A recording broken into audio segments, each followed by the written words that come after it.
Good evening, everyone. Welcome to the 8th Annual East Brunswick Education Association Meet the Candidates Night, the original Meet the Candidates Night. I would like to ask our Government Relations Chair, Chris Finnegan, to lead us in the Pledge of Allegiance.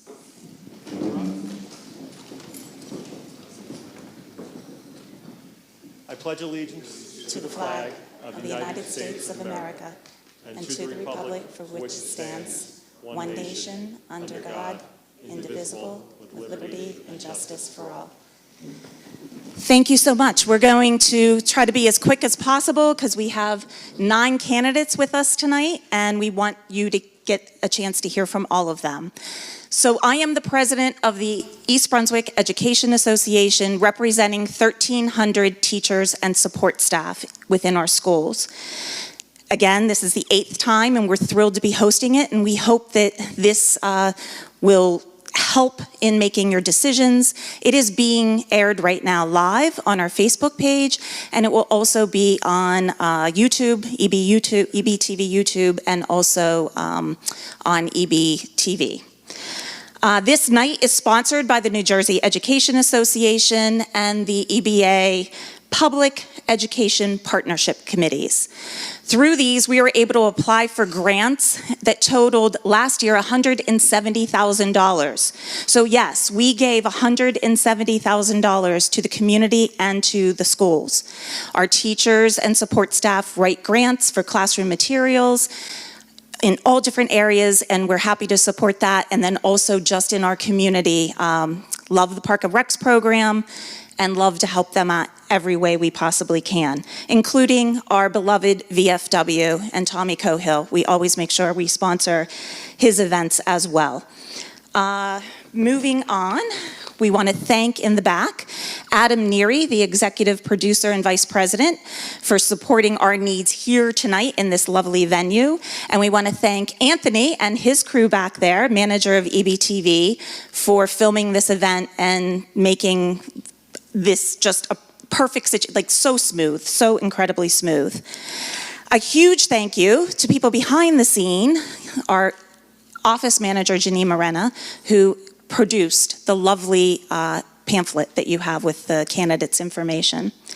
And I want to thank all of our volunteers that greeted you as you came in. All of our volunteers, our teachers, our support staff that work in our schools, and without them, this night would not be possible. Now we have our 9 wonderful candidates running tonight, and I'm going to ask our Government Relations Chair, Chris Finnegan, to take it over at this point. Thank you. Thank you, Dana. I'd like to announce our candidates who we have seated in ballot order. So we'll start off with Anna Braun, Kimberly Canetta, Mary Antanios, Heather Guas, Li Wu Hong, Maria Mueller, Neil Shah, and for a 1-year term, Antoinette Evola and Jeff Winston. Mary Peterson could not attend due to a previous commitment and did not submit a bio for our program. Thank you to the community members who wrote questions on our online survey for this evening. This year, the response was outstanding. We had about 60 questions submitted. All of the questions asked tonight were submitted by our community members. The protocol for this evening is as follows. Each candidate will have 15 seconds to explain why they are running. You can read about them in our program as well. They will then have 1 minute and 30 seconds to respond to each question. We have 2 timekeepers who will be holding up the 30-second card and the time's up card. We will maintain a strict 1 minute and 30-second time limit per question per candidate. Each candidate will have the opportunity to respond first to a question. There will be a lightning question, which are yes, no, or a short phrase. And closing is 30 seconds to use as you will. I would like now to introduce to you our moderator for this evening. Mary Beth Bikert is the NJA Associate Director for Government Relations or Communications. And thank you, Mary Beth, for your assistance this evening. And I would also like to ask that you silence your phones and like to remind you to get out the vote on November 4th. Thank you. Chris, are you pulling your name?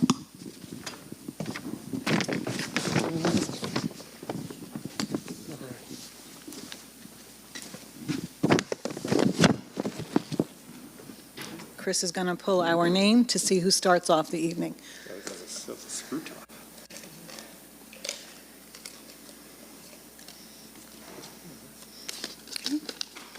So starting us off tonight will be Jeff Winston.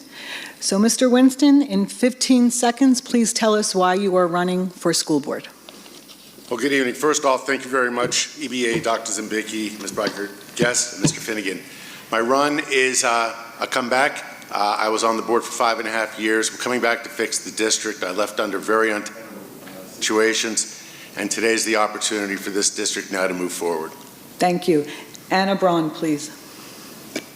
Raise your hand if you're a teacher, support staff, high school graduate, current student, taxpayer, everybody, right, should have their hands up. Whoa, what just happened?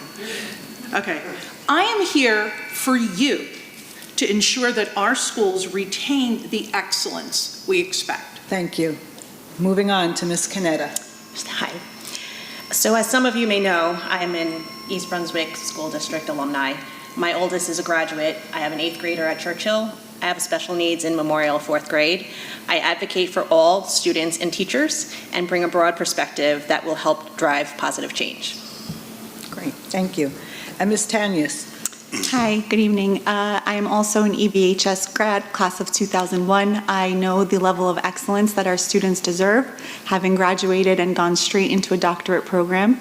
And now with 2 of my kids in the game, I know the level of excellence they deserve and where the improvement is needed. Thank you. Ms. Gloss. Good evening. As a 34-year public school teacher, my entire life has been about education and students. So I am here for our students and to support the people that are here working with them. Thank you. Mr. Hong. So I'm the certified master board member by NJSBA. After 9 years service, the only reason why I want to come back for 3 more years is East Brunswick has a gold opportunity to move forward, move to the right direction with Dr.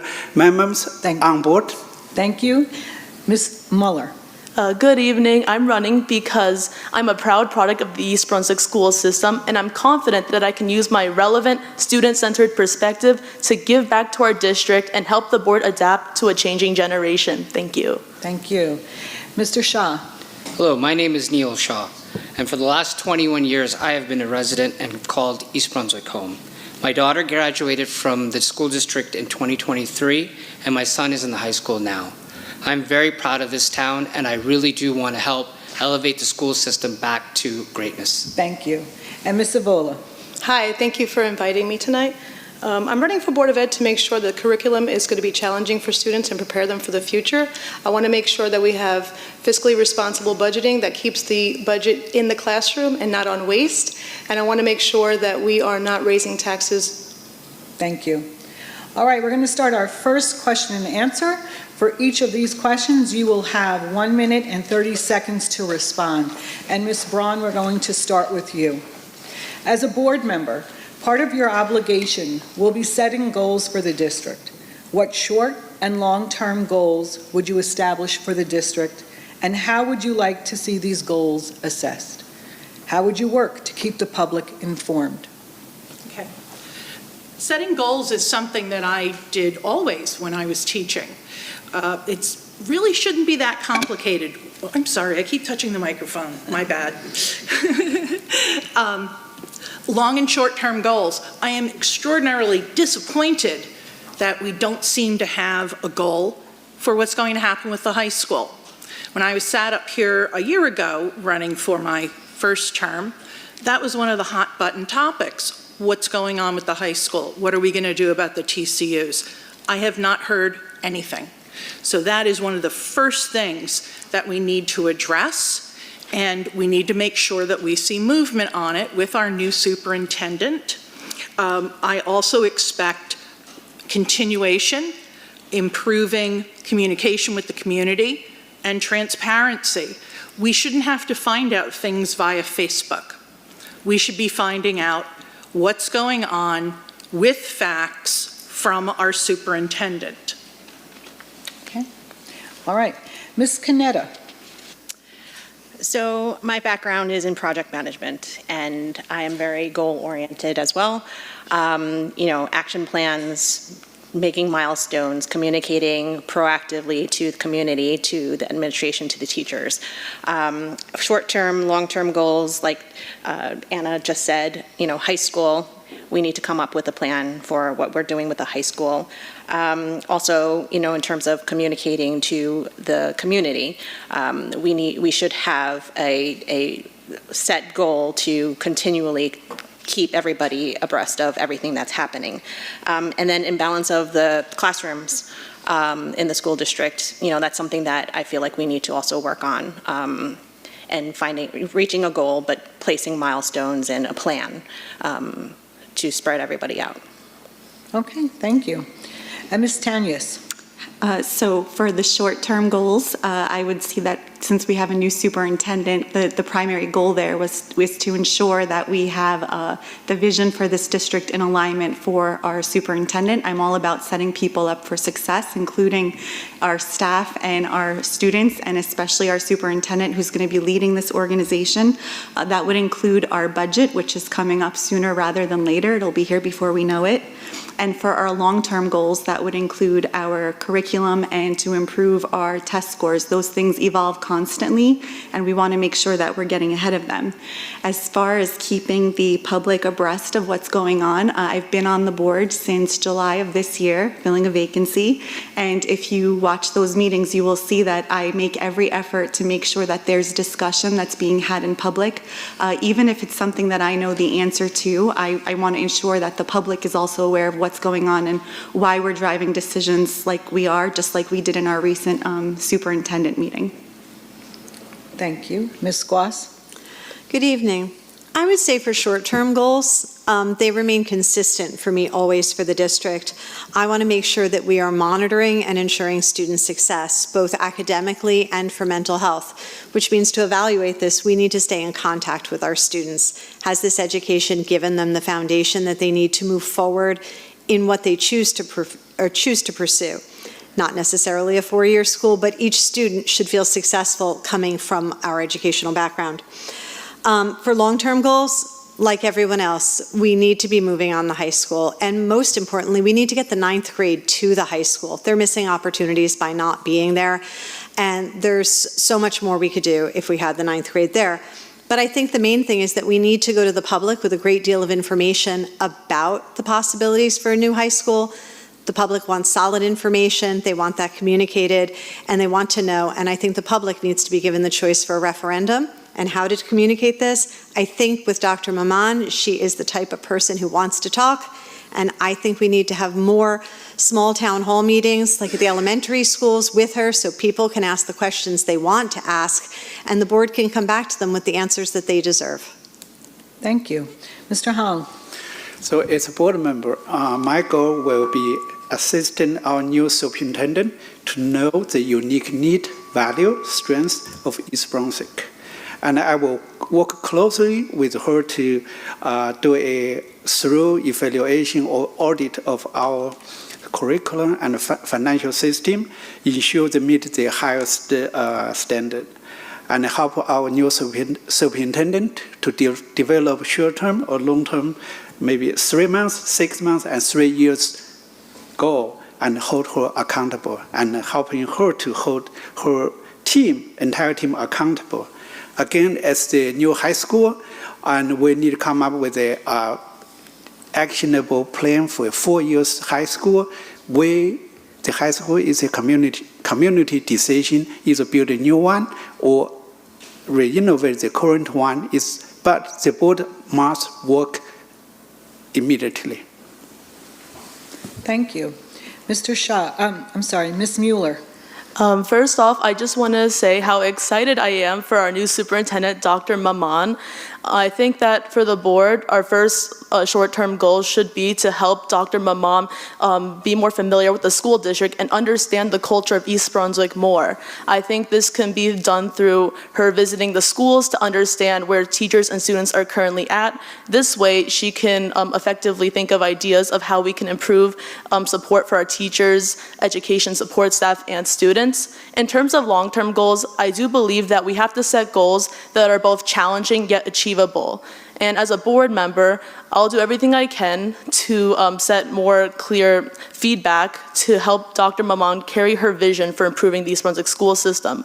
I also believe that plans for a new high school or the current renovation of the high school should be discussed as well. But most importantly, I want more community input because the community is the one who is affected by the schools and they deserve to have a say in what goes on. Thank you. Thank you.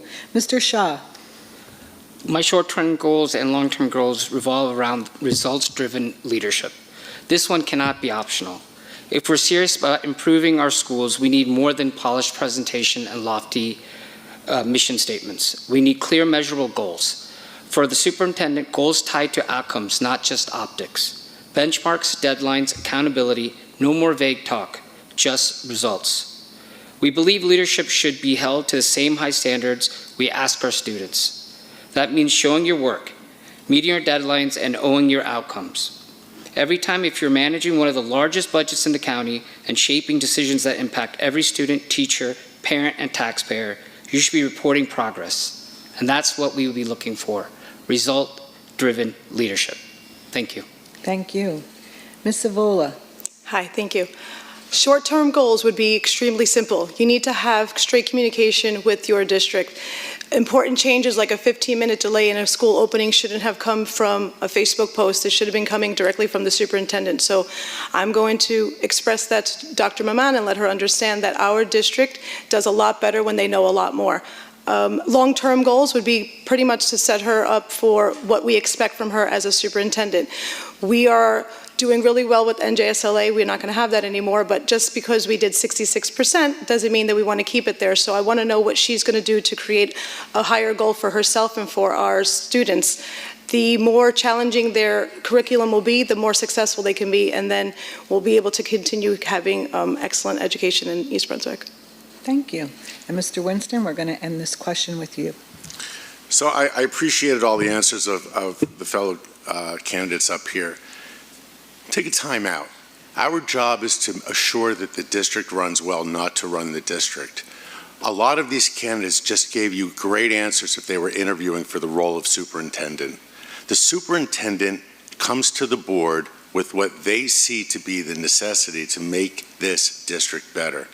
We then discuss, compromise, negotiate, and then come to a consensus, and that consensus results in delivering an edict to our one employee, and that's the superintendent. For the public and transparency, you deserve something, and something that culturally has been absent from this board for at least 10 years. Give you an example. We use the high school as an example. If our superintendent truly believes the high school is a priority, my goal is to have our superintendent list the 5 top priorities that they want to get accomplished. Those priorities will be published on the district site. In that publishing will be deliverable dates, measurement dates, and accountability. It'll be crystal clear at each meeting that a superintendent's report will not only consist of what's achieved in academics this week or how beautiful a snow report was, it's going to be the progress that has been made on the commitments and priorities to move this district forward. I will tell you right now, this district is in a horrible trajectory. The priority that I'm going to ask of Dr. Maman immediately in walking through this door is, first of all, recognize the problem. If you can't see it, you can't fix it. Thank you very much. And we're going to move on to the next question, which some of you have already touched upon. We're going to be starting with Ms. Canetta. How would you resolve the situation with the trailers at Churchill Junior High School and concerns about the need for a new or renovated high school? I think it has to be a joint effort.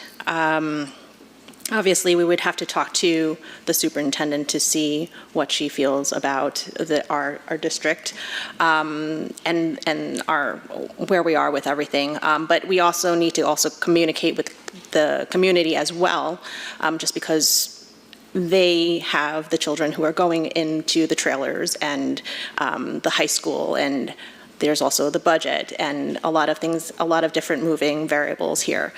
So to be able to have those conversations with the superintendent as well as the community to see what we can do together, I think is probably the best way. Thank you. Ms. Tanners. So I actually suggested this when the trailers were being put in, but I said, why are the trailers going to Churchill? Why don't they go to the high school? It seems like that would solve a multitude of problems, including the fact that our test scores for the ninth graders are not being included in the high school, and that's what drags them down so much in our ratings. So my first thing would be to say, let's move those trailers over to the high school, at least temporarily.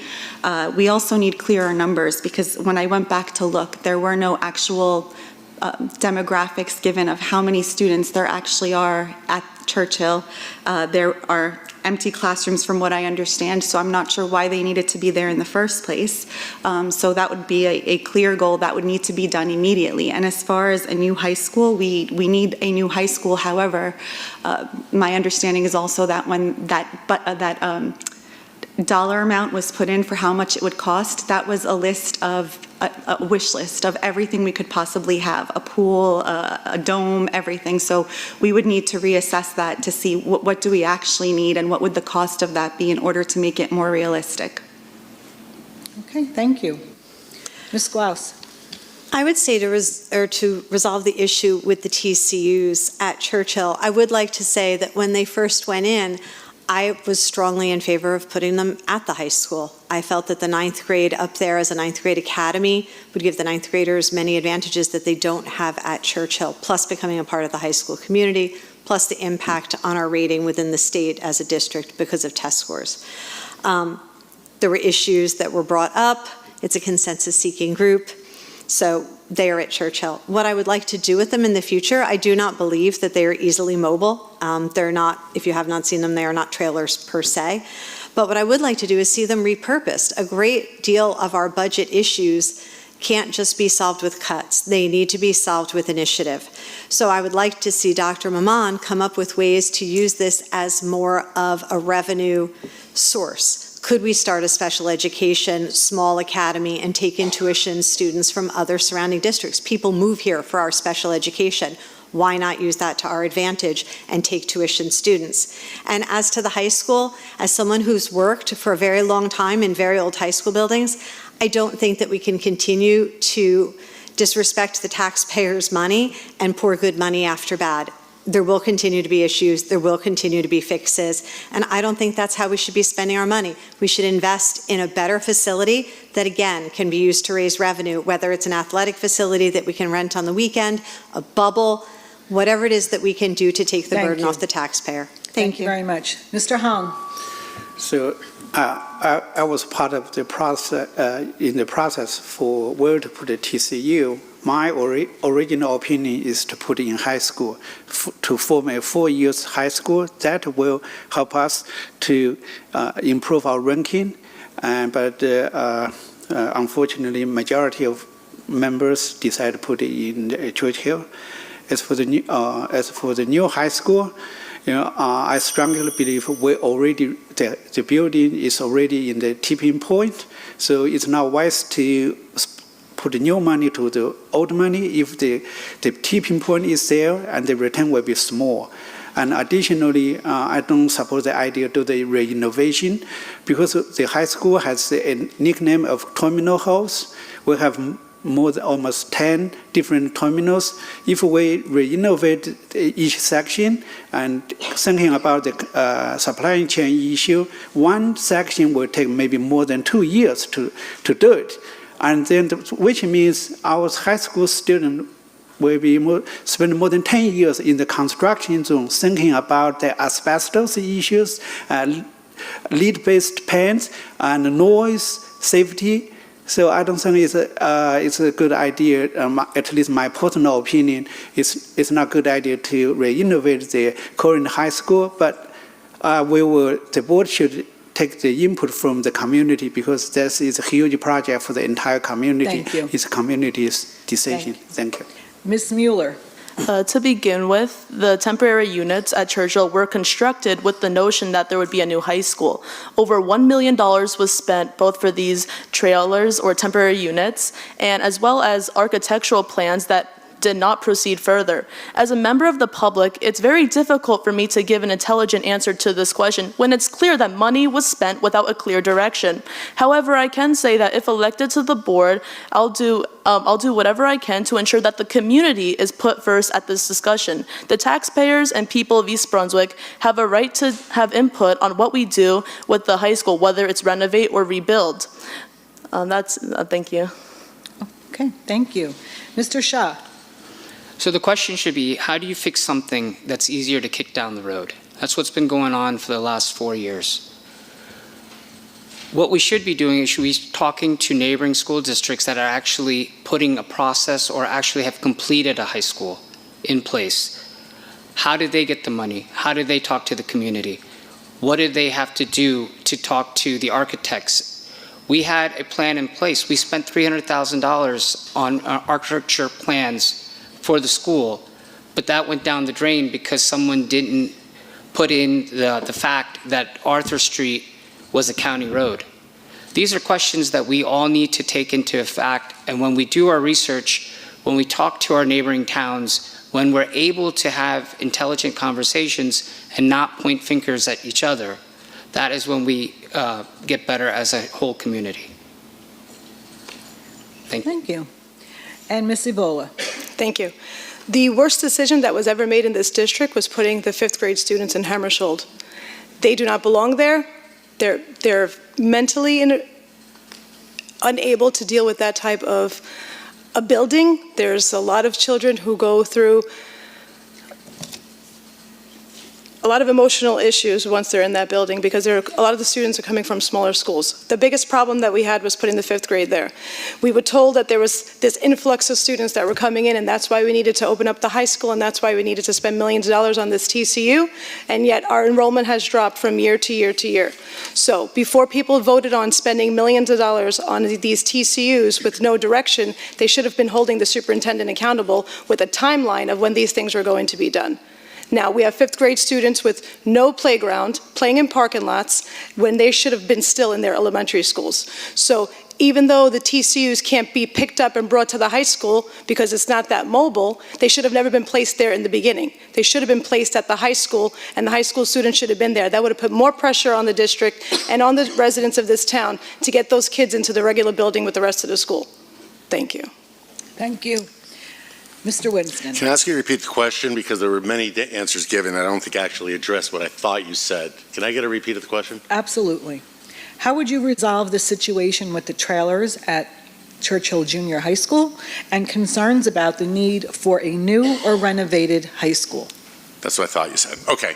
So to get this right, we have to look back a little bit in history. I'm not going to spend a lot of time there. Folks that are on the board now, particularly President Guas, Vice President Hong, each time a possible referendum could come up was taken off because certain people were running for board, and who wants a $300 million referendum on the ballot when you're up for election? That's all I'm going to say about that. How do we resolve this? Let me tell you something. This is a mess. Next year will be the 5th year, and the 5th year without a plan means the state will start fining us for having trailers on property. If elected, I will highly encourage Dr. Maman to recognize this problem and, to Ms. Evola's point, completely unwind the mess that was created. Trailers were predicated on a high school opening this year. This year. When it was first proposed, interest rates for a loan like that was roughly 1 1/8%. Today, we'd be lucky to touch it under 5. It went from $250 million to a $500 million proposal.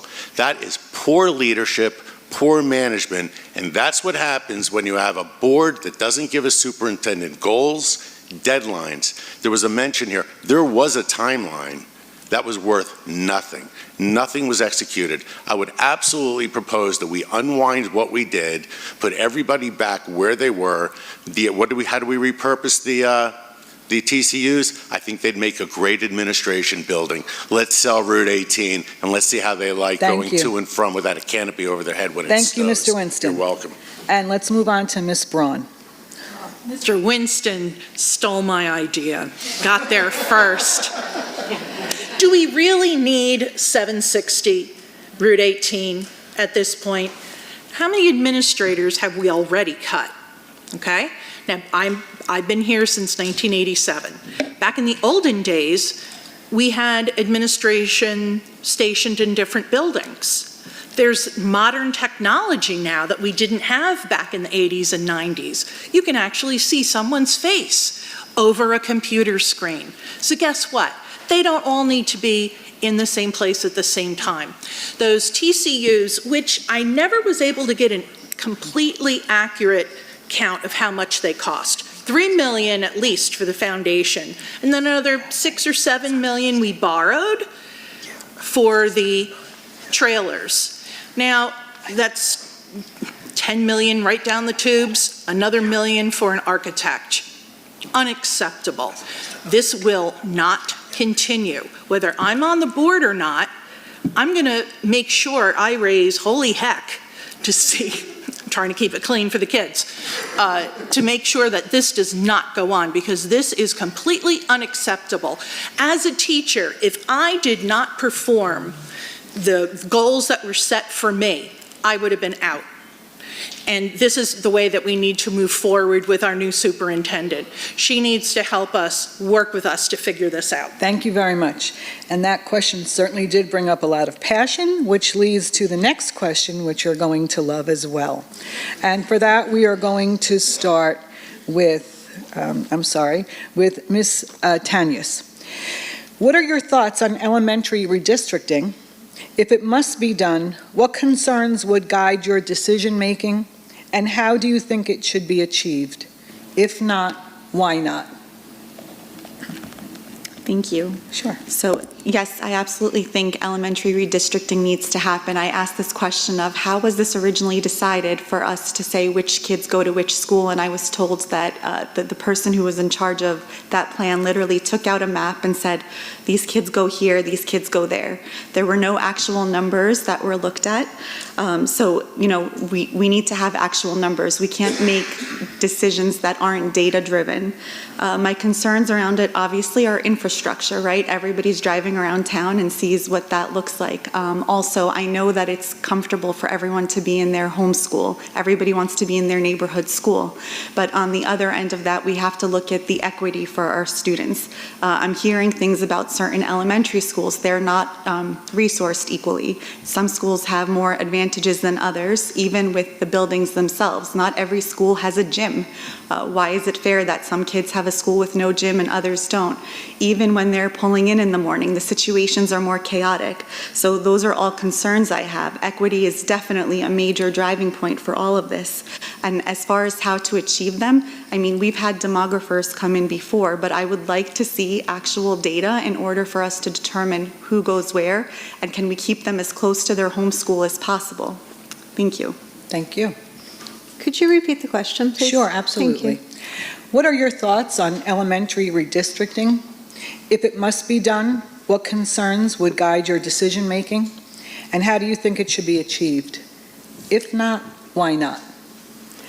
Well, I absolutely do think that we need to look at redistricting the elementary schools. There are things about it that don't make sense when you look at the maps. As areas were built up, especially, you go out towards the fairgrounds, those developments weren't there when the initial lines were drawn. So we have small pockets of houses that are sending to one school while the neighborhood around them sends to another. It's something that evolved over time, and I think it needs a clean look. I also don't understand why everything on one side of Route 18 practically goes all the way down to Chittick. That is not a neighborhood school. And there are other issues just on the age of the elementary schools. Baum continues to come up. It's a beautiful school. I would like to have my children in a school that had that kind of administrative and staff to child ratio. But that's a building that's going to need work. And my greatest concern about if we need to redistrict for Baum is that the children there be able to move together as a community into another building, because I think the emotional well-being of the students is very important. But I do think we need to look for equity. I think we need to look for the size. Some of the elementary schools have become very large while others are dwindling. I think they need to be created to be more even so that when our students move up, they're more prepared to move into a larger population. Some of the kids are used to a 500 student building and some are used to something much smaller, and I don't think they're equally prepared. Thank you. Thank you. Mr. Hong?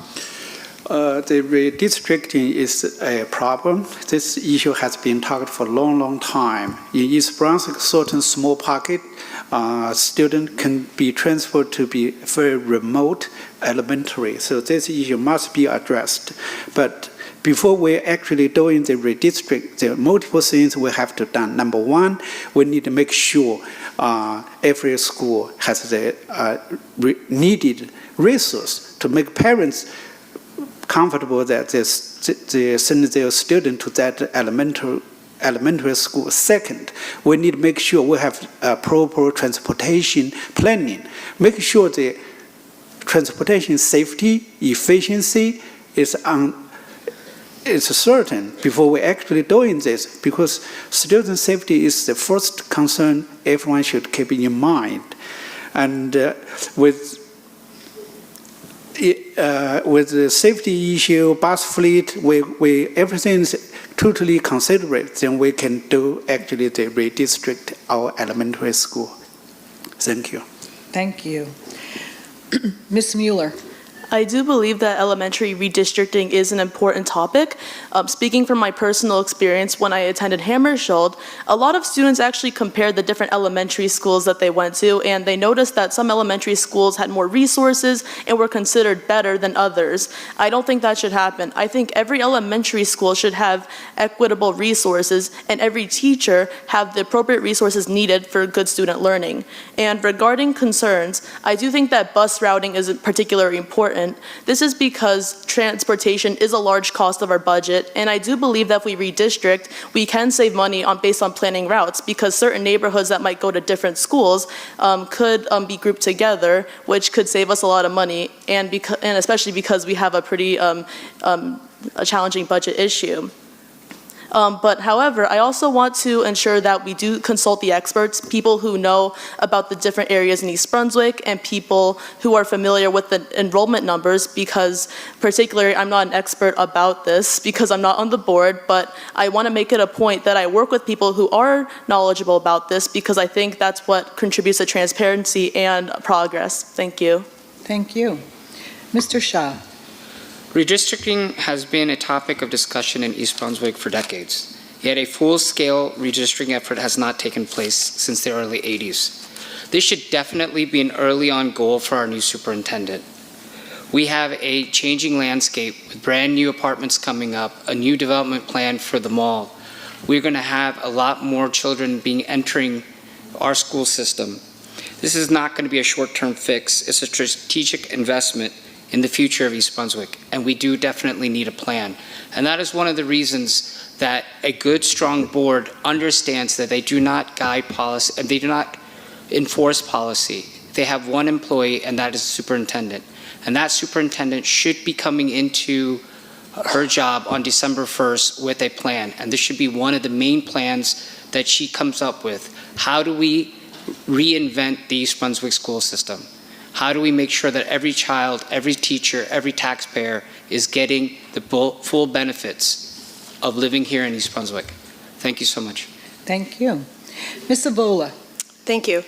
The new superintendent will be starting on December 1st, and it's going to be her responsibility to reach out to the administrators of each school and find out what they think is best for the students.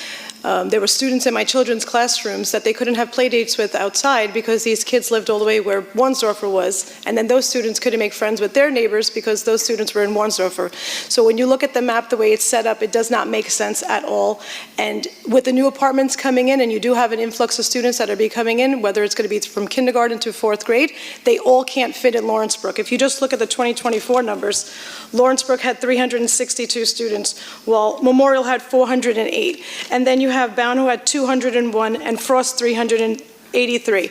The schools are not evenly distributed, but is it because we just have more residents with children in one specific area, or is it because they're just being redistricted into the wrong schools because of the way the map was set up? I don't know. That's going to be something that the superintendent has to do when she starts here, and I would start with definitely speaking to the principals of those schools and seeing what they think is best. We definitely want to make sure that when those apartments do bring the children in, that they're not going to have to go to 5 schools away, with the bus just because they fit in a different school.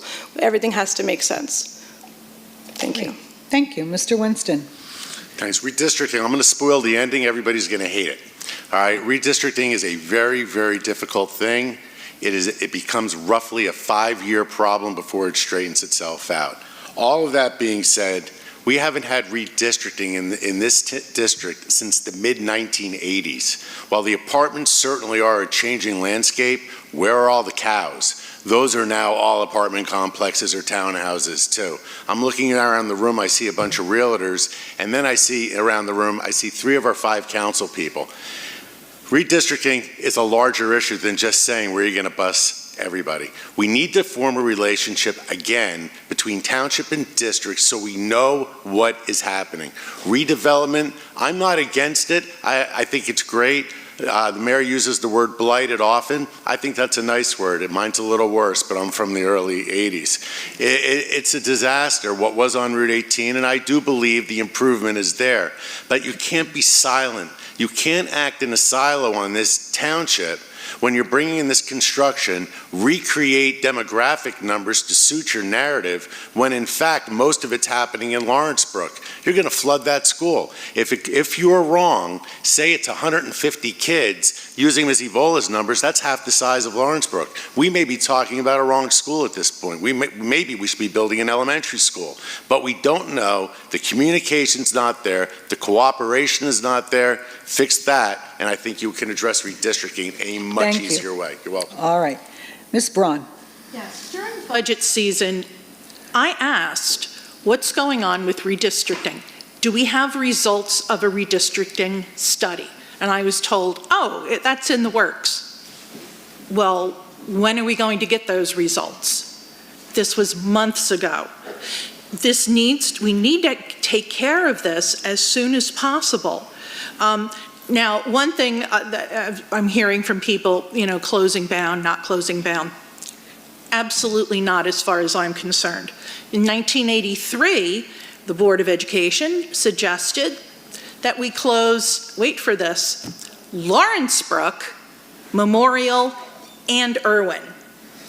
But yet there were new developments going in, and parents, rightly so, rose up and said, no, this is unacceptable. So eventually they did close Irwin, which is almost laughable if you think about it now. And guess what happened? We rented it. Well, we paid, right, to get it fixed up. Rented it. 3 years later, we needed it back. What a waste of money and time. So before anything is done with Bound, we better make sure that we have all of our ducks in a row, because I do not want to see past mistakes going forward. And I understand how emotional redistricting can be. When I was a kid, which is a very long time ago, I got redistricted from Warrenstoffer to Frost because Colonial Oaks was being built. Thank you very much. And Ms. Canetta.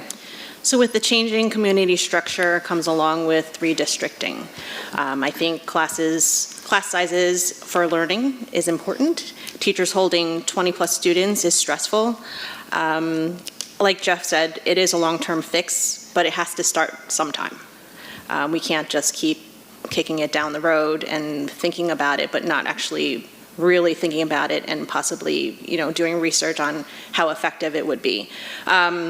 Some things that I would probably think about ahead of this would be in terms of transportation. I go to my child goes to Memorial, and we already have routing issues with bus drivers and combining routes and everything like that. Transportation is huge that we have to sort out, but we also need to build relationships with our town just to know what's happening with all the new buildings that we're having and the incoming people that are coming to East Brunswick. But this all should be data-driven. We have to look at all our assets. We have to discuss it with the superintendent and evaluate the situation. Thank you. All right, we're going to begin question 5 with Ms. Grouse. How will you use your role as a board member to advocate for the needs of special education students? Thank you.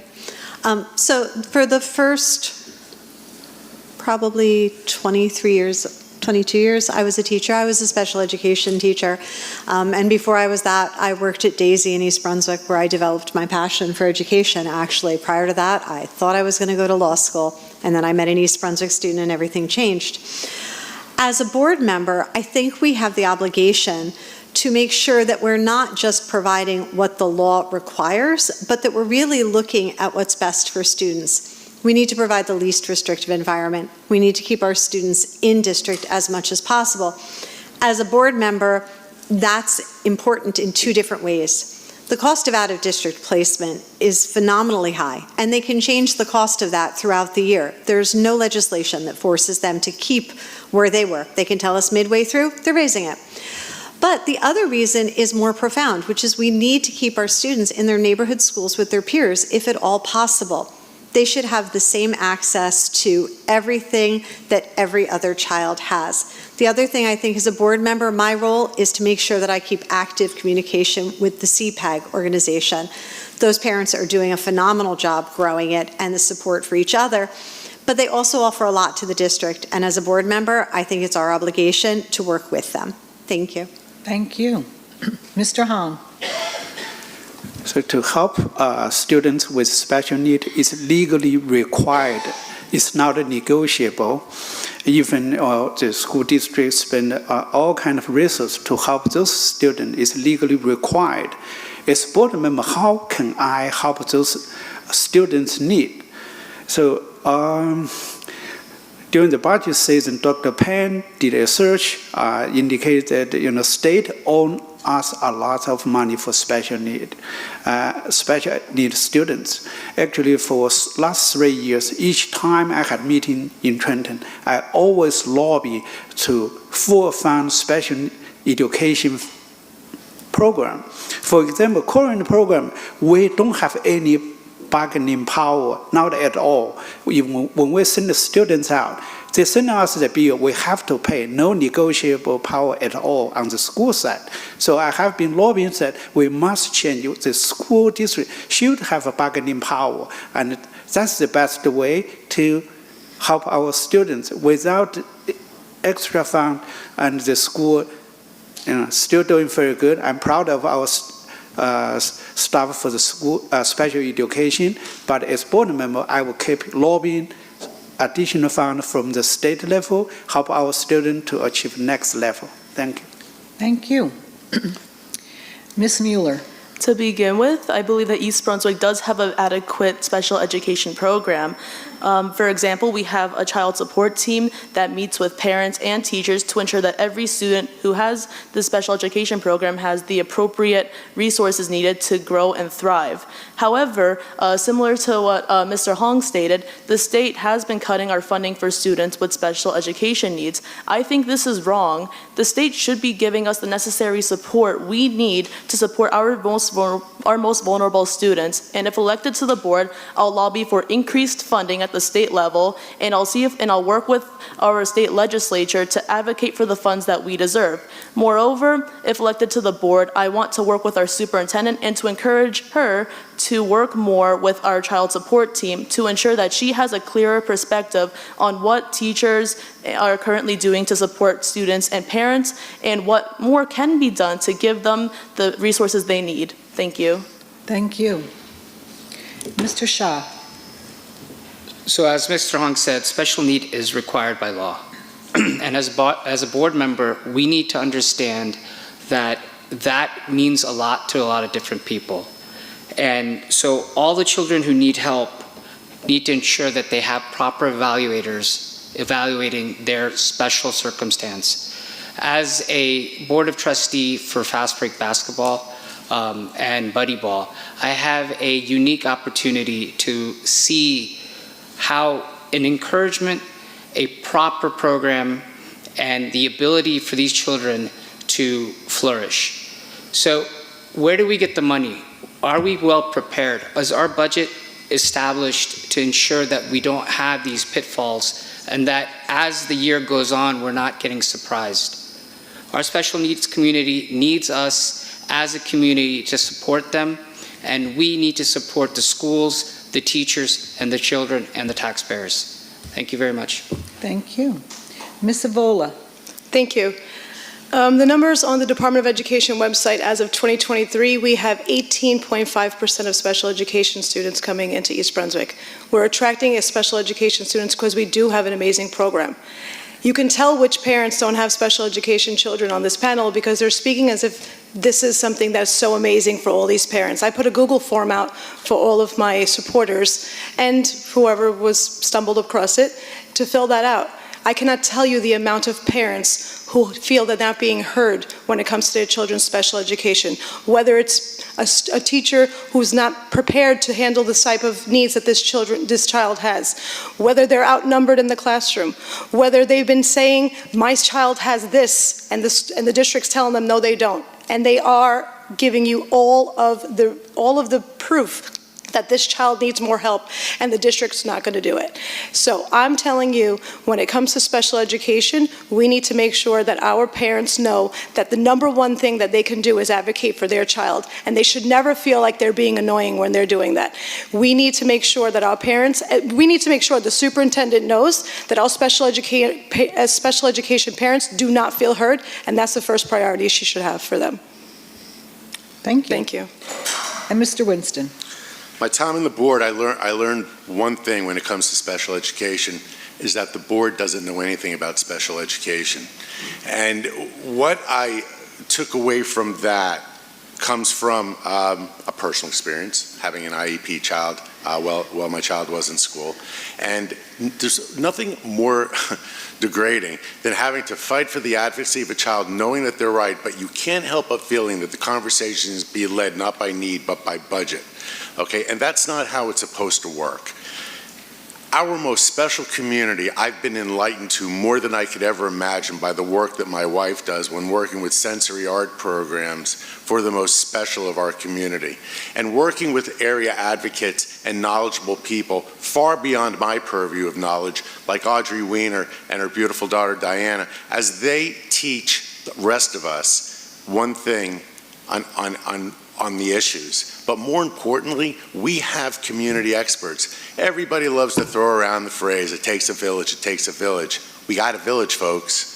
We don't have to go to the state for budgeting. We don't have to sit up here and wave a flag and pretend we know what we're talking about. We have community members. Our platform point number 18, you can scan the card outside, says engage local experts and community members for insight and committee involvement. The answers are in this town. They are not on the members of 9 board members. Even with my IEP experience, I don't know nearly enough, but the answers are in this room right now. Thank you. And Ms. Braun. Yes, I have experience with a child with autism. His particular diagnosis was not available when he was born, and he went through his entire school career, kind of off to the side. Something wasn't quite right. Couldn't recognize what it was until really it was too late to help him. And I still beat myself up over that. How could I as a teacher not realize that there was something wrong with my kid? But there was, which is why this means a lot to me personally. We need to invest in out-of-district placements for students where it is the most appropriate place for them to be. By giving them early interventions, we can then bring them back when they're ready to be in our local schools, when that is the best option. I'm familiar with some of the schools with the Educational Services Commission of New Jersey. My husband works for 2 of those schools. I've been in those schools.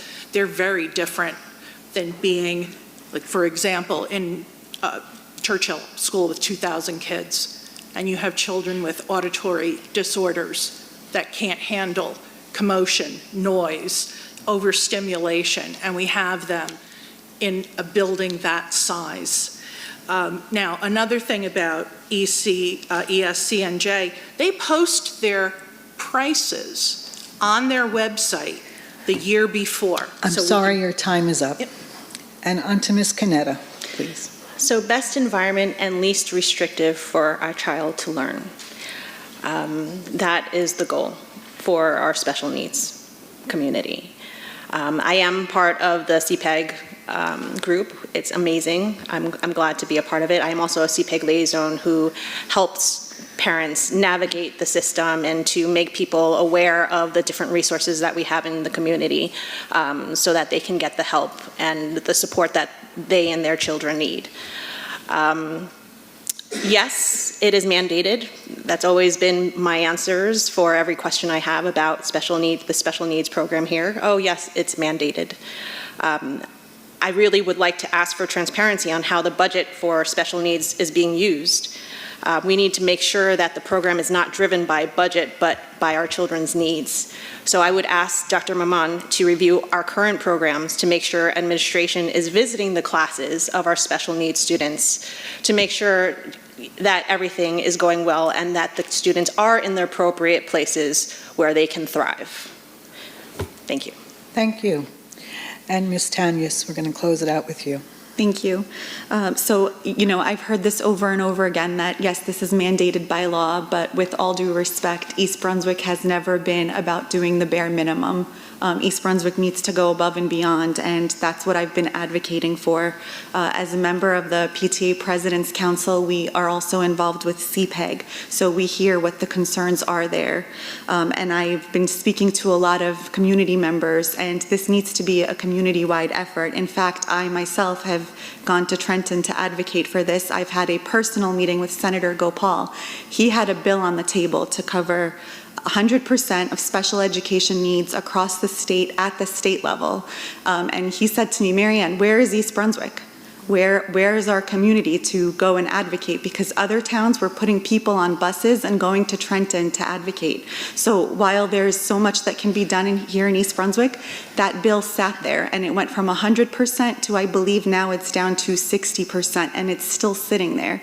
There's something that is said for us that has to be done at a statewide level as well, because our special education needs, if it is a budget issue, can be addressed at that level. Thank you. All right, we're going to move on to question 6. Mr. Hung, we're going to start with you. This question has 3 points we would like you to touch on. The past 2 years have been very difficult for East Brunswick schools, with multi-million-dollar budget deficits leading to difficult decisions and some devastating cuts for students and staff. In anticipation of the likelihood of another large shortfall this year, how would you address this issue as a board member? What would you try to change? What programs would you reduce, eliminate, or preserve at all costs?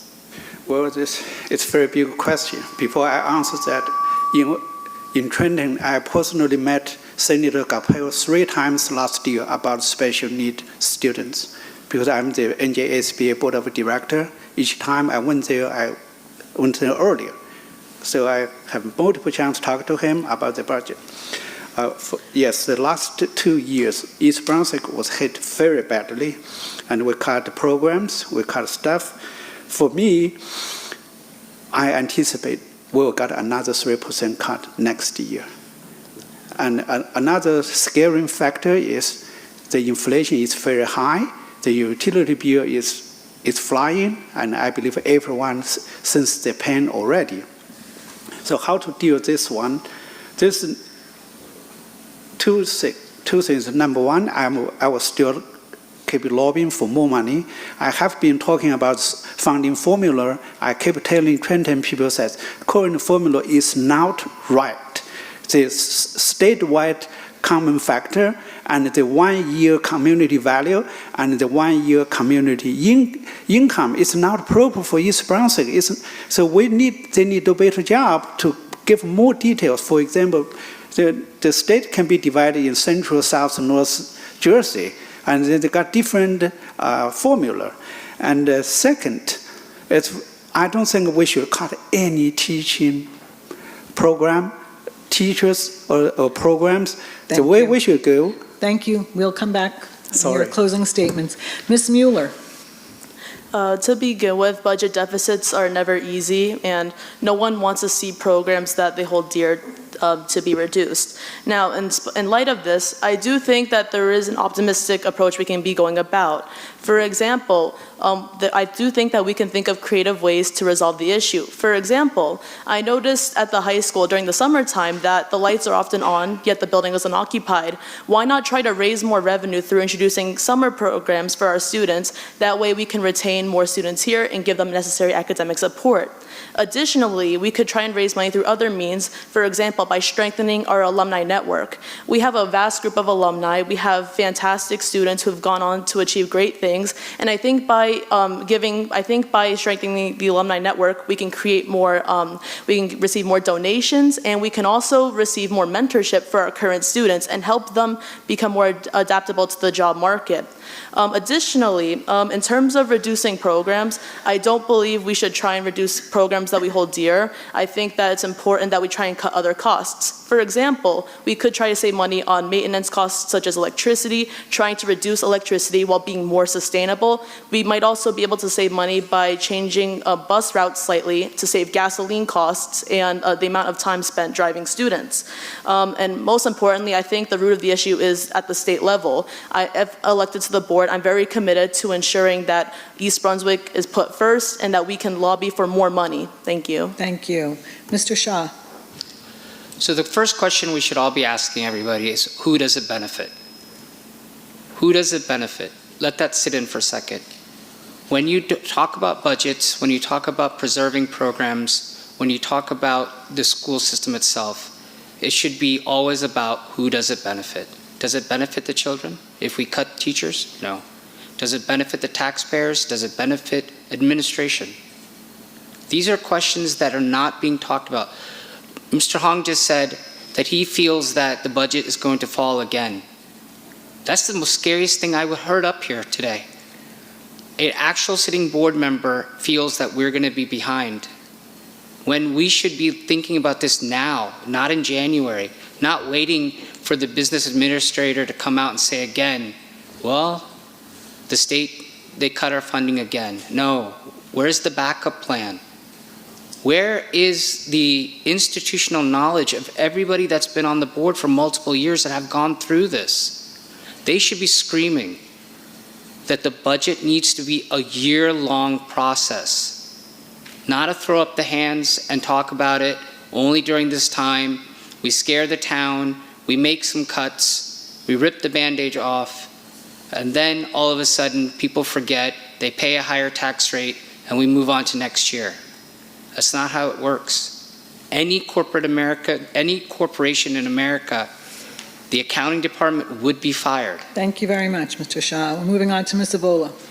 Hi, can you repeat the question, please? Absolutely.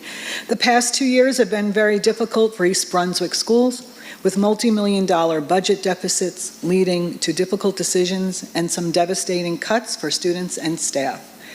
In anticipation of the likelihood of another large shortfall this year, how would you address the issue as a board member? What would you try to change? What programs would you reduce, eliminate, or preserve at all costs? Thank you. Sure. I just wanted to make sure I heard that correctly. That's why, so I was correct. They already announced 2 weeks ago that we're going to lose 3% next year, so I don't know why anybody doesn't know that that's happening. That's happening. They already said it. We're losing 3% of state funding already, without anything. My problem is we're always going to cut programs that are going to directly impact children. Music, art, sports, turn Hammersholt into an elementary school. But when are we going to start looking at the top-heavy administration that we have in this town? If you want to start comparing us to other districts, because this is what they did when they were trying to remove it. Well, this one doesn't have this sport. This one doesn't have that music.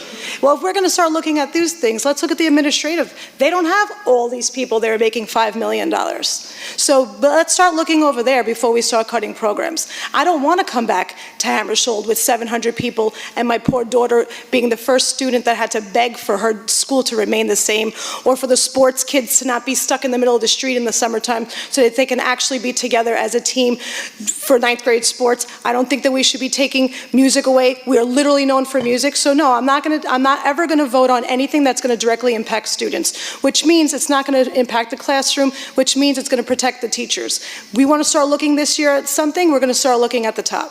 Thank you. Thank you. Mr. Winston. Well, I love this topic, 29 years in finance. I was waiting for it all night, so thank you. We're glad we could help you. So You used the word, what would you change? And the first thing I thought of was the serenity prayer, which I did Google, because the things we can change, the things we can't, and then have the wisdom to know the difference. Changing the school funding formula is a very difficult process. We're talking about laws and things like that. It's been hit on, and I think it's worth emphasizing. How we are not having these conversations now is astonishing. We have an accounting department that is so large and so antiquated in their software that a blip a few years ago, because nobody typed 3 followed by 6 zeros in an empty Excel spreadsheet, caused a $3 million error in the district, which is the District 8. There's software that does that. I have the software that does that. Everybody in this room. We have to be cutting the costs first. The only way to solve any budgeting issue, you can either decrease your costs or increase your revenue. We have amazing facilities in this town. We have the JM Pack, they have the dance folks coming in there, and we have other facilities around town.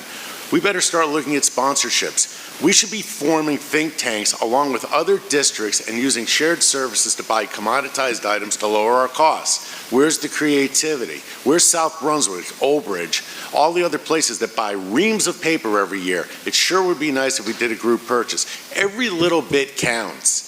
It's thousands and thousands. My time's up. Yes, it This is my subject. I'll answer it. Call me all day. We'll talk. All righty. And Ms. Braun. I never want to go through another budget season like we just went through. March the 3rd, we sat down at the dais. We were handed a list of 77 cuts to choose from to balance the budget. I didn't have 5 minutes to flip through to see what was on the next page, which I found ridiculous. And I don't want to hear, oh, this is the way it's always been done. Guess what? We can't do things the way they have always been done. How in the world could the board come to any kind of consensus when we didn't know what was on the next page? I asked, how many teachers are we cutting? Oh, I don't have those numbers. You don't have those numbers. You don't know how many people you're cutting from this budget? There were plans to cut half of the music staff for the band, orchestra, and chorus. I asked, how many kids are being serviced by the Hammersholt Band? Oh, we don't have those numbers. How many are being serviced by the Churchill Orchestra? Oh, we don't have those numbers. How many kids are involved in 4th grade band and orchestra? We don't have those numbers. Well, guess what? Fortunately, I did have those numbers. And what was being proposed was 2 teachers for 500 kids. This is unacceptable, to be looking at programs as simply budget line items. Thank you very much. I'll come back to this Ms. later. Canetta. So we need to continue pushing in Trenton. We need to communicate to our neighboring townships who are having similar issues and lobby together in Trenton to do something about this. But then locally, we need to work with our administration, with our teachers, with our community leaders to come up with a solution together. We can't do this isolated. It's a problem that we're facing together, and we need to solve it together. It's not something that we can do right away. It's, for this year, we need to be able to plan ahead, have actionable plans with goals, and not wait to hear about how much is being cut before we communicate to the community that, okay, we have to think about this now. It should always be on the agenda with deliverables and, updates as to where we are in preparation for possible budget cuts. I think the biggest thing is communication across the board between community, teachers, administration, and the township. Thank you. Thank you. Ms. Tanyus. Thank you. So the one thing that everyone should know about the S2 funding formula is this was introduced in 2018, and we were told this is going to be phased in over 7 years from 2019 to 2025, which is now.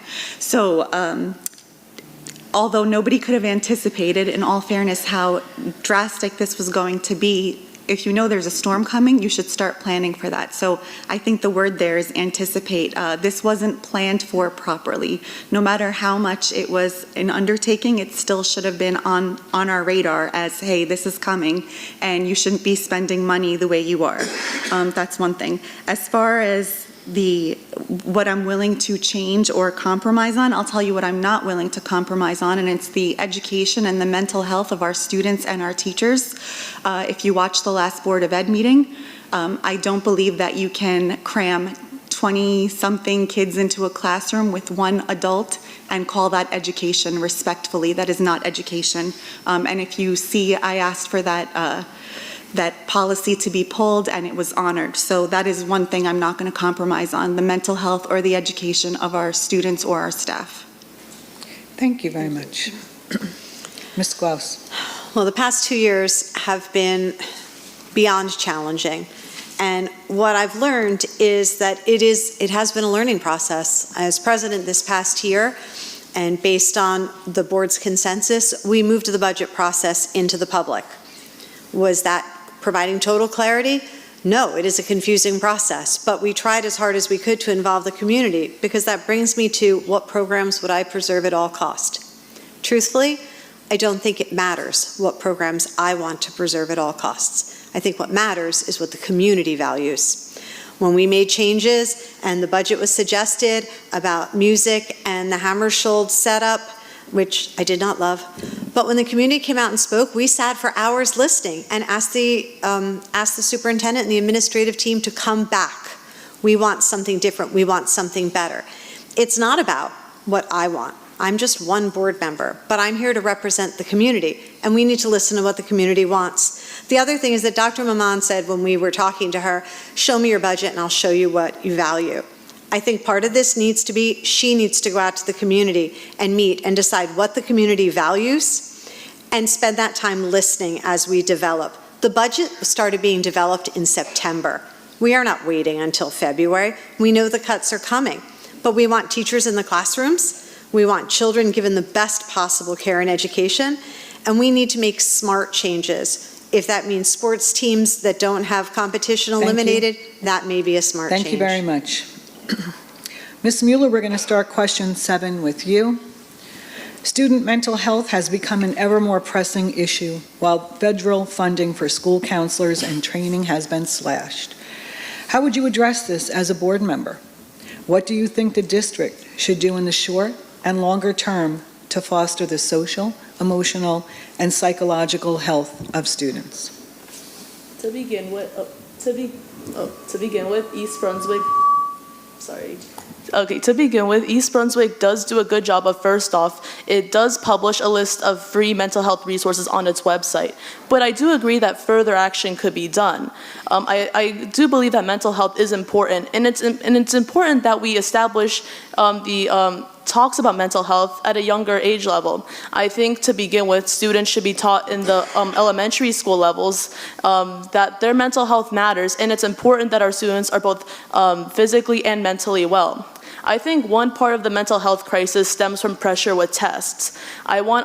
Given the limited funding, I think we can encourage teachers to implement more growth mindsets within our students. For example, I want them to tell our students that it's okay to make mistakes, because a lot of students are hyperfixed on perfectionism. I also want our teachers to tell students that everyone learns at a different pace, which is important because some students feel pressured to compare themselves to others. I want East Brunswick also to destigmatize talks about mental health. It's important that students feel safe when speaking about their issues, and I believe that more community engagement is also needed. Thank you. Thank you. Mr. Shah. Mental health in our children is very important. As parents, we may not always see the progress that a child might be having or some of the issues that they have in school. And I had mentioned this before, but the school has to be a safe place. And what does that mean to the children, the parents, as well as the teachers? It means a place where a child can go and learn, grow, and express themselves. Mental health is very, very important. We need to ensure that, as part of the question that was asked before, preserving at all costs, we need to preserve those programs that will actually support the mental health of our children. 25, 30 years ago, mental health was not even on the radar. It is now in this generation, and we need to support that. We need to learn more about that. We need to educate our parents. We need to educate our children about expressing themselves and ensuring that they are focused not only on their academics, but also on their ability to function as good humans as they get closer to graduation. And that only comes when you have a very strong mental health. Thank you. Thank you. Ms. Avola. Thank you. Students cannot succeed if they're struggling academically. And that is a big problem when it comes to emotional issues that the children are having in school. I agree with Maria, especially with my own children. Test anxiety is a real thing. And when you roll out an Envision program, which for those who don't know, Envision was one of the math curriculums that we rolled out right after the lockdown. We did not have proper training for the teachers, and the teachers were learning along with the students, and a lot of students in this district struggled. Third grade was not a normal back-to-school year for them, so we had 300-400 students who were doing poorly, and a lot of the students suffered with self-esteem. They had, I had to do positive affirmations with my own daughter every morning to make her know that she's not stupid, that she is smart, that she's just struggling with this math. And when you're putting this type of pressure on children because you make irresponsible decisions because you don't have enough money in your budget to roll out a program, what you're doing directly impacts children. So yes, there is such a thing as test anxiety, and it's a lot of the times it has to do with the way the curriculum was taught. Thank you. Thank you. Mr. Winston. Okay, mental health issues is near and dear to me and was while I was on the board. Mental health is a symptom of greater problems. It's the end result. We have HIB issues in the school right now. We have home and social pressures. We have hate speech, prejudice in the schools, sexual identity concerns. All of these need to be approached directly and then dealt with. I sat next to Dr. Figueroa when they shut the schools down in 2020. And that day they said, we're going to be shutting the schools. And the board was talking about how are we going to get the laptops, how are we going to do this, how are we going to do that. And I turned to Dr. Figueroa, I said, we've just entered into a mental health crisis that's going to last for years. And that's exactly what's happened. And now we're starting to come to the last third of that transitional period. We need to change our culture. I had asked at that time that every guidance counselor start with their rosters, start from A to Z, and ask 3 questions. How are you doing? How are things at home? Is there anything we can do? And that was rejected. It was rejected by the board, most of whom are no longer on it as a result of a lot of the pressure that my group in this town put in. It is a cultural change. We have to reevaluate what our value system is and how do we approach problems. First thing is you need to identify it, and then you need to adjust to it. We need to be better at managing the mental health of our students now more than ever. The world is a tough place. Thank you. We have to be there for it. Ms. Braun. I find it kind of ironic when we worry about students' mental health, which is so critical. They can't be successful when they're feeling stressed, when they have no way of relieving that stress. And yet we were ready to cut arts. For a lot of kids, that is what they cling to. That is the thing that they find passion in. We were ready to cut sports teams. Again, a place where kids have a sense of belonging, something that helps mental health instead of hindering it. But what have we done recently? We've increased class sizes, which certainly does not help anyone as far as their mental health. We need more revenue to come in. That's why we talked about creative solutions, like turning 760, into a parent-paid preschool. Every new roof we put on needs to have solar panels. We asked about corporate sponsorships and were ignored. So there are things in the budget that can be adjusted and changed. And by no means should we be pulling anything more from our students. We have programs in place for a reason, because we need them. when you look at the number of kids we have in our schools and compared to the number of guidance counselors, it's absurd. The guidance counselors and other special services people can't get to everyone the way they should. Thanks very much. Ms. Canetta. So mental health is important. We need to have the best environment for our children to learn, to thrive, resources for the teachers to be able to identify students who are struggling and how to navigate through that. But it's not just the teacher's responsibility, but also the parents. It's a joint effort between schools and home. As an example, my older son developed anxiety from math a couple of years ago, and I noticed that at home and addressed it with the teacher, and she took care of him, observed him on a daily basis just to make sure he was getting the support he needed to overcome this. So between the teachers and the parents at home, I think it has to be a joint effort to help our kids through this. Great, thank you. Ms. Tanius. Thank you. So we talk about social emotional learning like it's supposed to be some separate class, as opposed to it should be a part of our entire curriculum. It should be a part of everything. I'll go back to class size for a second. As a parent, I know that what energy is contagious. When I'm feeling something, my kids are going to feel it. If our educators are stressed, how do we expect them to pour from an empty cup? We really need to realize that social emotional learning is not just for our students, it's across the board, and that's why class size is such a big deal to me. Our kids can only be mentally healthy when our educators are mentally healthy. This shouldn't be that foreign of a concept. We can't treat mental health like a luxury, and if we don't understand that, we really don't understand education, and that is something that I will continue to advocate for. Thank you. Thank you. Ms. Klaus. I maybe want to go a little bit of a different direction, but I want to thank the teachers for forming the relationships that they form, because mental health is not just over here with counselors or over here with social and emotional learning. It really starts with the relationships between the staff and our students to create that trust that students reach out. My children have been a benefit for it, and I am deeply grateful. The existing board has discussed, can we become a mental health provider? Can we expand our services at a much larger level? If we were redesigning a high school, would that become a component? And the answer was resoundingly yes. If we were redesigning a high school or building new, what could we do to become a larger provider? The other thing is that we need as a board to be very responsive. If we've made a mistake, we need to be able to evaluate and redo. We brought in ESS, which was an outside provider. Seemed like a great plan. So many more counselors and therapists available to our children. How could that be wrong?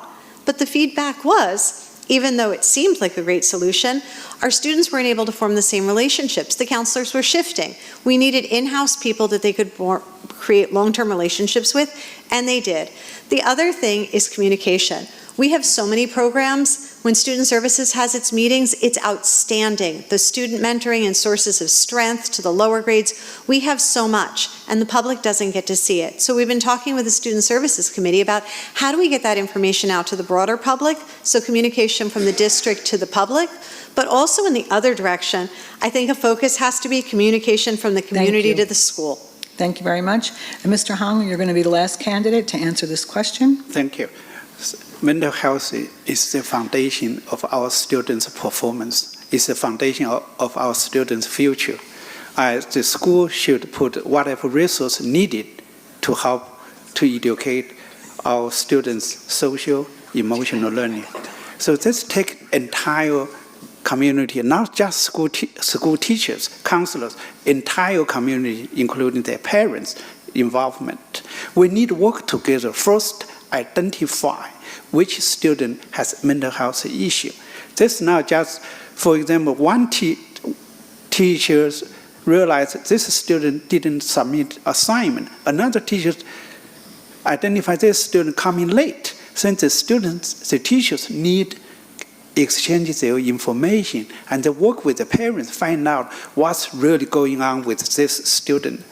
So mental health is not a school task. It's entire community's task. Working together, we can help our students perform well for the academic, for the athletic, for their future, everything. Without mental health, I don't think they can achieve anything. Thank you. Thank you. And I want to compliment you all because of your efficiency in your answers. We have time for another question. So we're going to start with Mr. Shah. East Brunswick has seen increased difficulty in filling vacancies for both certified teaching staff and support staff, combined with increasing attrition of veteran staff. What would you do to attract and retain the high-quality staff that East Brunswick deserves? How would you address low staff morale?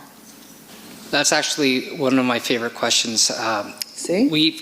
Where I work, we actually had that issue, and we created we didn't create it, it was brought into, it's called a quarterly pulse survey.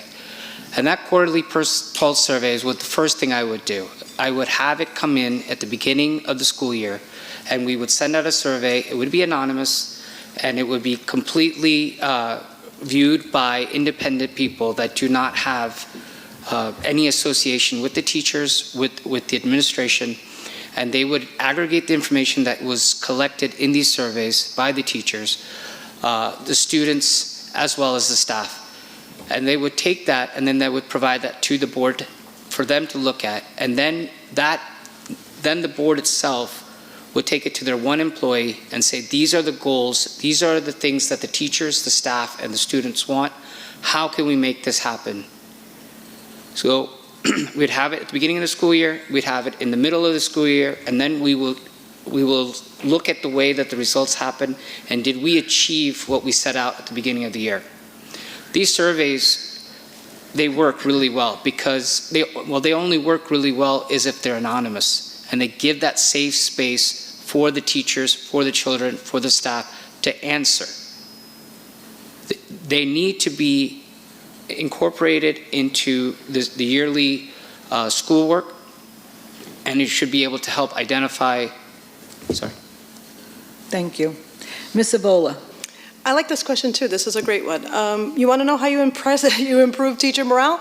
Stop trying to fire them every single budget crisis. I don't know. I probably want to go to work if I don't wake up in September and think, am I going to be here in June? That'll be the first solution to that. And I'm a solution seeker.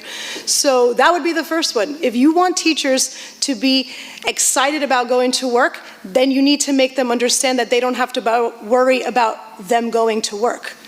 They're putting in 100%. I was actually so worried about so many teachers in Hammersholt last year that are not tenured, that are amazing, and I was like, they're not here long enough. Are they going to be the ones? You know how many teachers we lost that left this district because they weren't tenured, because they can't afford to make that budget decision for their family for the year after? If they made this one, will they make the next one?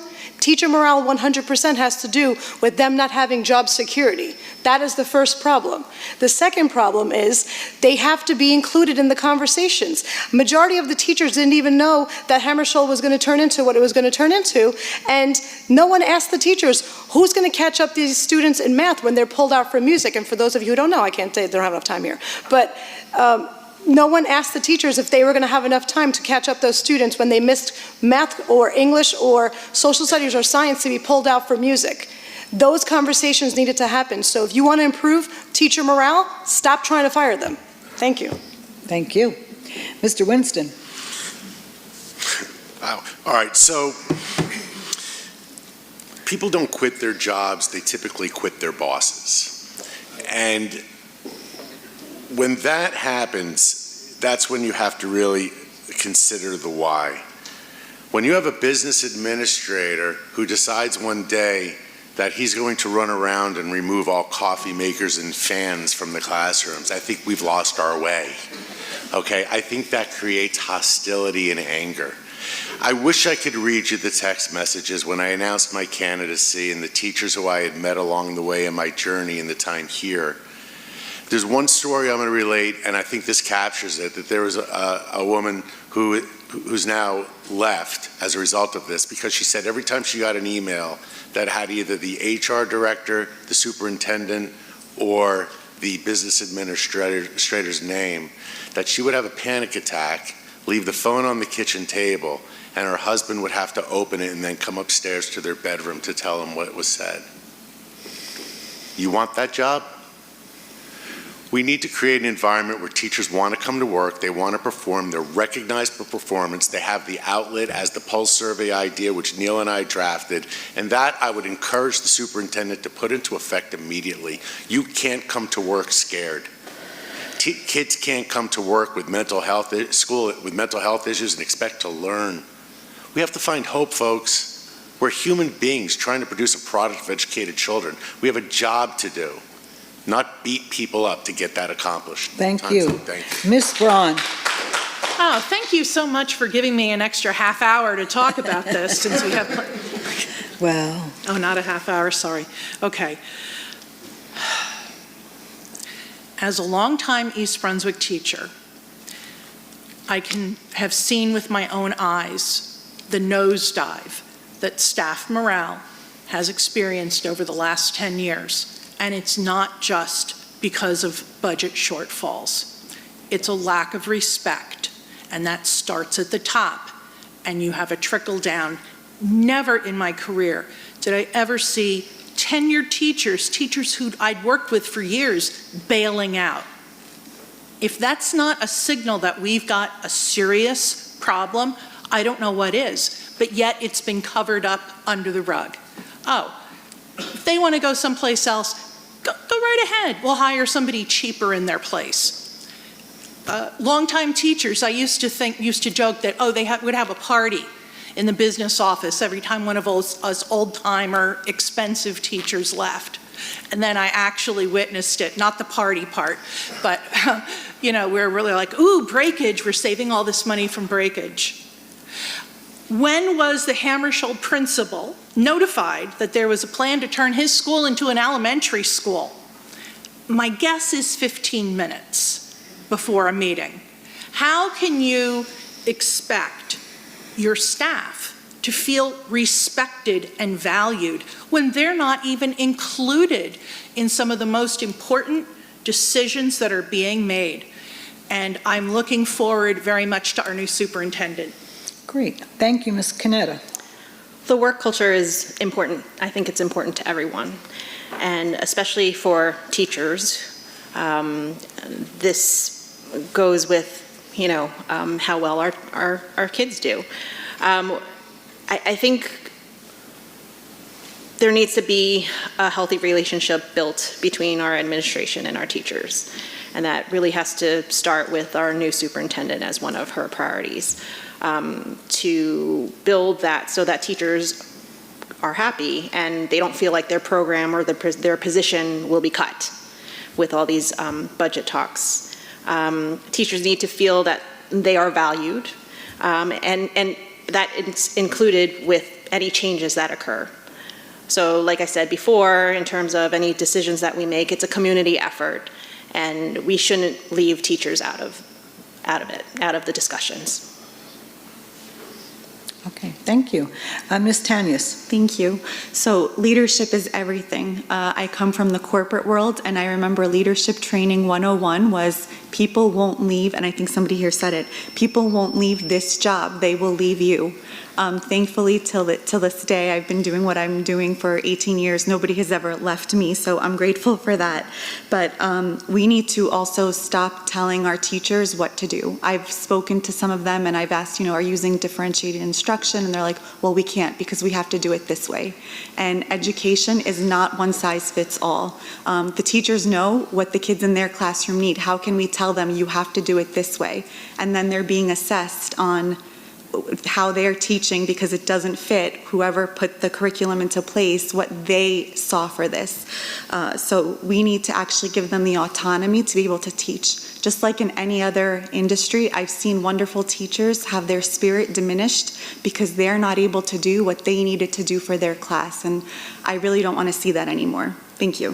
Thank you. Ms. Glaus. I want to say that a great principal recently said to me that the most important thing that a leader can do is hiring, and the most important list in his office is the empty spaces in the building that he needs to fill. When we talk to our teachers that are leaving, the attrition, the number one reason that we're seeing is they're moving to positions closer to home. The market has changed. There are a lot of teaching positions open, and something that we don't seem to have any control over is Route 18, which keeps being cited as an actual difficulty for our staff as to why they don't want to stay here. So we can't fix that. Route 18 is what it is. Someday the state will finish with it. But what we can do is that we can build on our positive environment. The leaders in the buildings, we have a lot of new principals that are working really hard on building a strong culture. What I've seen in hiring is I work outside of East Brunswick, and a supervisor once said to me, "We lost somebody I wanted to hire to East Brunswick. What do you people have over there?" And I said, "It's nice here." And he was like, "Well, we can't offer that." I'm like, but it is nice here. Our students want to come back and teach here. That says something for their experience. My daughter's in a teaching program, having just graduated from East Brunswick High School with you, because she learned here that teaching was a phenomenal career. People want to come back to this community, and we have to continue to build on that by offering our teachers more benefits, more incentives. Thank you. Thank you. Mr. Hong. I worked for corporate American for quite a long time, and I became a private business owner for some time. I know how fortunate if I have a high quality staff, and how important a high quality staff means to the success of the business. So I'm so fortunate I'm negotiate both the contract for EBEA and EBPSA. I know how important our teachers' competitive salary is, so I tried my best to make sure East Brunswick teachers, directors, their salary is very competitive looking around our neighboring school district. So this is the way the board can help the teachers. And second, the job security. So when the teacher feels that his or her job is secure, and then he or she will maximize his ability and energy. So we need to build a respectfully working environment, so help teachers to respect each other and help each other to grow. Additionally, we need to provide teachers with the promotional opportunity. And East Brunswick has the tradition to promote our directors, principals from inside. And I hope the future board can keep doing this. That is a very good way to increase our teachers' morale, and it is a very good way to keep our tradition move on. Thank you. Thank you very much. And Ms. Mueller. The point I want to emphasize is bottom-up leadership. Our teachers know our students best, and it's imperative that they are the ones who have the greatest say. I agree with Mr. Shaw's sentiments over having a quarter pulse survey. Personally, when I was a student at Hammersholt, we often had school climate surveys, yet I don't believe the same opportunity was given to the same extent for the teachers, who are the ones who are educating and helping our students grow. I also agree with Dr. Tanios over giving teachers more autonomy. A few months ago, back when I was a senior at East Brunswick High School, I spoke with some of my teachers who stated that they were actually being subject to curriculum changes where they had little to no say over. I don't think that's fair, and I think that teachers know what they can teach best, and it's important that they have a larger say in what they teach to students, because they know their students best, and they're the ones who are giving our students the support they need. Additionally, I do think that there's an increased need for more faculty meetings where teachers can feel safe in voicing concerns they have over the school. They're the ones, once again, who are helping our students, and if we want to attract and retain talent at East Brunswick, we need to create incentives for our teachers to feel safe and supported here. Thank you. Thank you.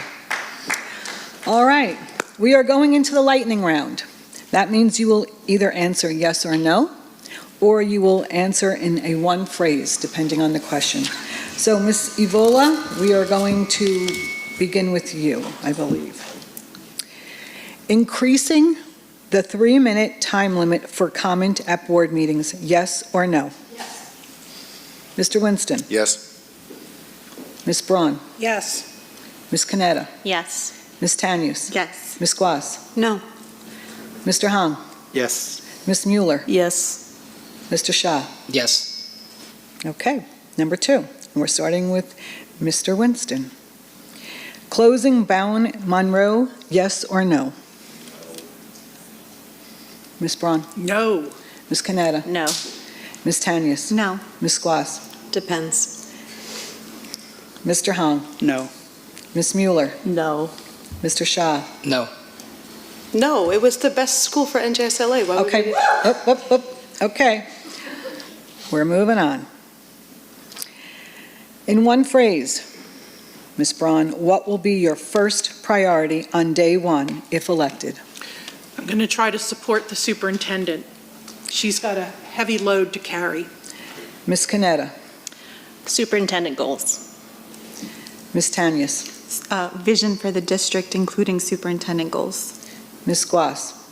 Conversation and communication in creating superintendent goals. Mr. Hong? Assistant new superintendent to set up her goal. Ms. Mueller? Improving the board's work culture so that our superintendent can help our schools. Mr. Shah? Supporting the superintendent and having her come back with goals that she wants to achieve. Ms. Avola? I would like her to set up a district-wide forum where she can meet the district and hear from them directly. Mr. Winston? We have so much work to do that has to be done now. Get the job done, start it up. We're on a 24-month clock in this district. Okay, number 4. It's a yes or no answer? Yes or no? Ms. Canetta? Keep the current calendar or go back to an earlier end of the school year? Yes or no? Keep the Current calendar? Keep the or current go back calendar. to an earlier end of the school year? Keep the current calendar. So yes, Yes. okay. All right. Ms. Tanius? Revisit. Revisit? Yeah. You said small phrase also? No, Yes, just a no? yes or no answer, Yes. okay? This Ms. is Glass? yes or no to keep the current calendar? Yes? No. Okay. Mr. Hong? Yes. Ms. Mueller? Yes. Mr. Shah? Yes. Ms. Avola? No. Mr. Winston? Represent the community, absolutely. Okay, there we go. All right. Thank you, Ms. Braun. Thank you for following directions. It was my committee. We appreciate I it. absolutely want it. All right. Ms. Tanios, last question. Regarding LGBTQ plus policy and BOE policy 5756, do you support policy that compels staff to respect students' wishes, or do you feel it is important that staff should report? 5756 as it is. Thank you. Ms. Glass? Support student wishes. Mr. Hong? Support students' wishes. Ms. Mueller? Support students' wishes. Mr. Shah? Definitely support students' wishes. Ms. Avola? Support. Mr. Winston? Support students' wishes. Ms. Braun? Follow state law. Ms. Canetta? Support students. Okay. And Ms. Tanya? You started. I it. started. That's right. All right. Well, you've done a great job. That brings us to our closing. Each of you will have 30 seconds to make your closing remarks. Please keep an eye on the timer back there and be respectful of everyone's times. And we're going to start with Ms. Squouse. Your 30 seconds begins. I want to thank everyone for being here this evening and giving us the opportunity to speak. I want to say the 6 years that I have spent on the board so far have been one of the greatest learning experiences of my life, and I've been living in a classroom for 34 years as a staff member. I also want to say that I am so excited about the new superintendent and the opportunities we have. When you meet her, and I know you will because we are pushing for more communication, there is something about her that is electric, and I am just very excited for the work we are going to be able to do moving forward. Thank you. Mr. Hong. So I want to thank Dr. Zambiki and EBEA for this opportunity to meet East Brunswick voters. And for the last 9 years, I worked diligently, discharged my duty as Board of Education members, and my service has been recognized by Middlesex County's SBA and NJSBA. As East Brunswick voters, you should choose the right person to do the right job for the right reason, for the best future of East Brunswick, this community. Please vote in for me. Thank you. Thank you. Ms. Mueller. I want to reiterate that I'm the proud product of the East Brunswick schools. I have 13 years of relevant experience as a student, and I want to integrate students more into the conversation. I'm excited for our superintendent, and I want to make initiatives to improve our schools. When you think of me and my campaign, please remember 3 things: new voice, new ideas, new generation. I would be honored to earn your vote on November 4th. Thank you. Thank you. Mr. Shaw. First of all, I'd like to thank the EBEA for hosting this program tonight, allowing us all to express our platforms. I really want to reiterate also that the 20-point plan that Jeff and I have come up with really encompasses how we plan to appreciate while on the board. No surprises, we're giving the community a tool to keep us accountable. Thank you for your time tonight, support, and most of all, your trust. Thank you. Ms. Savola. Thank you. You guys can read my bio. It will tell you what I've been able to do in the last 2 years for the budget. I need to be here for the 1-year term because I need to be in front of that budget to be able to represent you guys. I want to make sure that we have a strong curriculum that's going to prepare these students for college and for their futures. I want to make sure that the budget is not hurting the direct the classroom impact. I want to make sure that we are voting what represents the community and not what we want ourselves. So you might be seeing my purple lawn signs all over the place. Those are people who are supporting me, who believe in my vision, and I hope you do too. Thank you. Mr. Winston. Look, I started 18 months ago when I left the board, changed the culture, changed the results. 1957, my father opened up this high school, and right now he would not be pleased. I am offering myself for 1 year. I have the historical knowledge. I've already gone under the hood. The 24-point platform are real things that I already know need to start. We don't have time to go on fact-finding missions, folks. I can't stress that enough. You got kids in this district, you're a taxpayer, you're a staff member, you want me back there for 1 year to change the culture so it be left behind. You're welcome. Ms. Braun. Normally an incumbent can go back and point to all the great things that they've done, and I've thought about this quite a bit. What have I done? I walked into a dumpster fire in budget season, and honestly, I felt like I was trying to put it out with a teacup. And as a retired East Brunswick teacher, I've seen what goes on inside the schools. I know what the problems are because I lived them and breathed them. And I'm here for all of you. Thank you. Thank you. And Ms. Canetta. Thank you to the EBEA and to the community for listening. Our district has faced challenges and made tough decisions. We can't solve everything overnight, but over time we can get there with communication, building relationships, and setting goals. I have the independent perspective and drive to meet these challenges with our children and teachers in mind, and I hope to work with the new superintendent. Thank you. And Ms. Tanius, you end our evening. Thank you. So thank you to the EBA for hosting this evening. It's been very informative for myself as well, and I'm surrounded by so much talent, so I'm grateful for that too. I have been on this board since July, and I think the advantage that I have here is that you're able to see what I've been able to do in that time. I will always be an advocate and a voice, and I won't let anything hold that back, even when it's the unpopular opinion in the room, because I care about every child in this district. I care about all of our staff, and I care about all of you, our community, even if you don't have children in this school. Thank you very much. Thank you.